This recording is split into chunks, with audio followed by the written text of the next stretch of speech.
So today we're going to be talking about suspension and specifically KW suspension on 997s.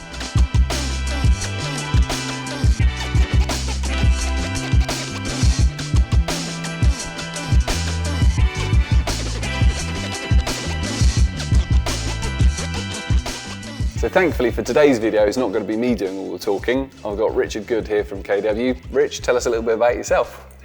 Okay, so 22 years at KW. You know, seen a lot of development through the history of KW, and you know, particularly here, we're going to talk about the 997. We were lucky enough to have one in-house, and we did a lot of the work ourselves. Yes. Normally, we would just replace the dampers, but that wasn't the case this time. We'll get into that, and we'll get into the nitty-gritty of what we've done here. Yeah. So Rich, there's obviously tons of different Porsche models that we could have chosen to sort of do a project on. Why was it specifically 997s you identified? It reminds me so much of the 964. It's a great mix of, you know, analog, and there is some digital there, but it's as time goes on, they do feel more like the classic era of Porsches. They do. There is so many similarities. Just driving it up here today reminded me, and I haven't driven the 964 for almost 3 years. Maybe Rich, slightly come longer. on. So it really did remind me of that. So when we take 997 owners, for example, specifically, what are they coming to KW for at the moment? It's variant 3. Yeah. Variant 3 is you know, the go-to damper purely for its adjustability. Yep. You know, it suits everybody's needs. It's got height adjustability, rebound adjustability, and bump. And it's a direct replacement, and you can put the original top mount on. And does that keep or does that remove the PASM system? Removes it. Yep. If you've got PSM, they don't all come with the PSM, and you get a delete kit with the kit. So you can buy it as a bundle. Comes with the delete kit, which then is plug and play, plugs directly in. It's a resistor pack, and it just tells you so you remove the factory dampers, and doesn't upset any of the other stuff. The button just doesn't work anymore. No lights on the dash. All done, sorted.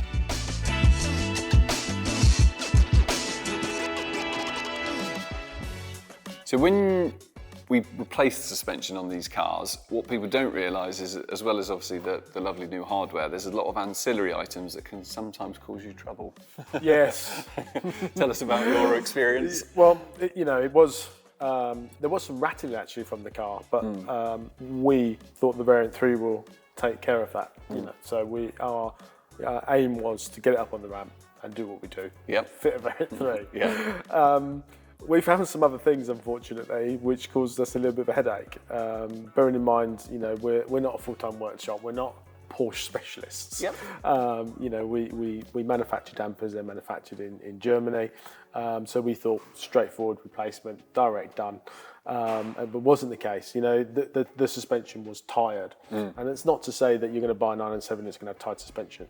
You know, there is a high possibility if it's not had any suspension work, you know, things are going to start to wear out. They're at the end of the day, they're rubber bushings, you know, man-made materials which do deteriorate, unfortunately. So it's just things you need to be mindful of. And it is an important topic to cover, because whilst on one hand, you know, the cynic watching might go, well, you're about to plug taking it to a specialist, but the reality is it's true. Unless you have a lot of specialist tools, you have a 4-poster ramp, which is easier to access everything. And you've done it before, really, you are going to be taking some time to do this. Most people would probably go, there's no way I would try and do that myself. But, you know, you can do it yourself with a modicum of understanding, but it's involved, isn't it? You could do it yourself. This is actually, after doing it, it's nothing I'd recommend anybody to do, to be honest. I would suggest you take it to a specialist who know what they're doing. You know, I truly believe after doing it that you actually would save money and time by taking it to a specialist. Yeah, you bought the tools, we bought all the tools, you know, and to do it not on a ramp is going to be really hard. I just think, you know, if you're a 997 owner, you know, guys, just take it to a specialist and get it done properly.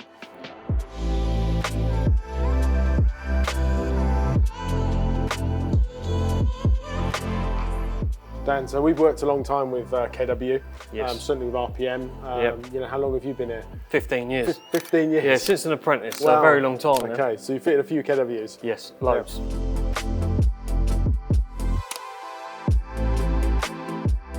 So, Dan, I did this one on my own in our workshops at KW, Yeah. so maybe we can take a look under and Let's have a look. See have a what look, you've done see wrong. what I've done wrong or right.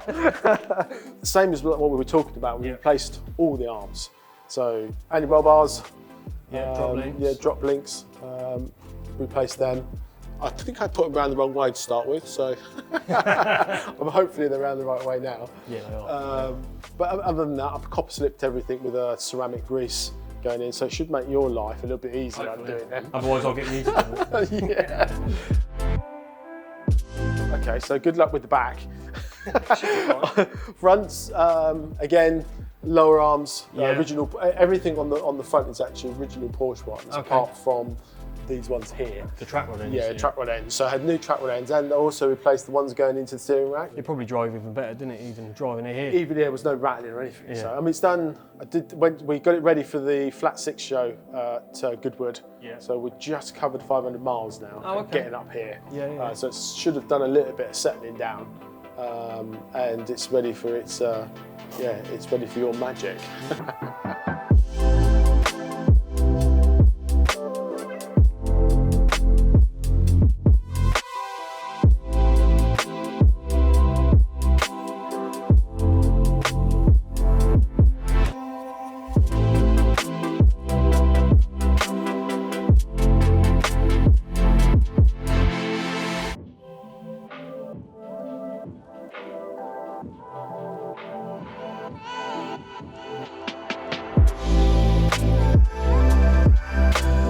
Proof's in the pudding then, Rich. Yep. So Jeez. we've done the refresh. Yep. We've talked about what we've replaced. Yep. We've got the variant 3s on. You know, you've probably driven way more 997s than I have. So it'd be good to get your feedback. How does it drive? How does it handle? You know, what's the comfort level like compared to ones you've done? Yep. Does the refresh in the suspension make a difference? Yep. Other than just fitting a set of variant 3s?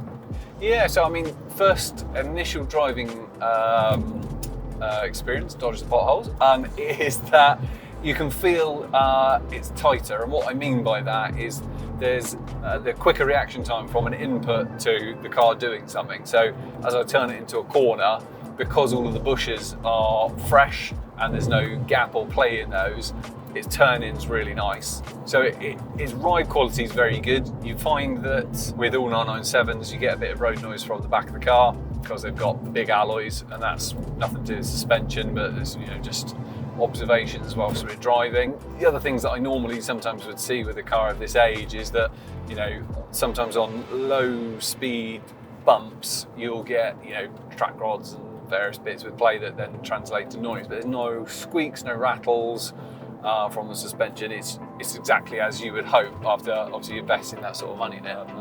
So yeah, it feels like, if I was to grade it in comparison to other cars within the lineup, I would say it feels slightly firmer than say a 997 GTS, but not quite as aggressive as a 997 GT3. That's where it sort of sitting sits. somewhere in the middle. Yeah, exactly. So perfect for that, you know, sort of touring car blast really on, you know, roads, you know, like this, or doing your touring out in the Alps or something like that.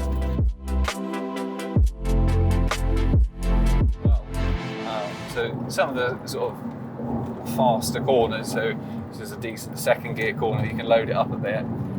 Yeah, it just turns in straight away. Yeah. Low body roll, no fuss, off it goes. Yeah, because you can certainly feel that the front end's a bit more positive compared to the standard setup. Yes. So just when we push a little bit faster around some of these corners, the front end feels more direct. But it's not like the race cars we would run where they are pretty pointy on the front end, and therefore when you go around those sorts of corners you can sometimes tramline really badly. Yes. And you're trying to sort of chase the car, which when you're on it on a Sunday morning blast, fine, but when you're coming back on a Friday night at 10 o'clock from somewhere, you don't want it to be hyper alert, because it's a bit tiring after a while. But as soon as it's your car, I think we should swap over and you should drive it back. No problem. You've been very trusting, though. So, driving your own car now? Yeah, back in the seat. I mean, immediately it feels already more positive. You know, the steering, it's more direct. Yeah. You know, that's what I immediately noticed. You point it somewhere and it goes. Before it was a bit washed out, which I can understand. You know, we were miles out. Because I like where you guys have situated the HLS button Yes. for the nose lift. Yes. So is there any parameters that this works? You've got to be a certain speed or something like that for it to work and unwork sort of thing? Yeah, I mean, we haven't really touched much on the lift kit. I mean, the lift kit's, you know, it's really great addition to the suspension, especially when you're running with the aero kit. Yeah. You know, it allows you just to get over obstacles, but it is fitted to the CAN bus, so it's fitted to the speed sensor, and will drop down after 50 kilometres, 50 mile an hour. We'll go back down again.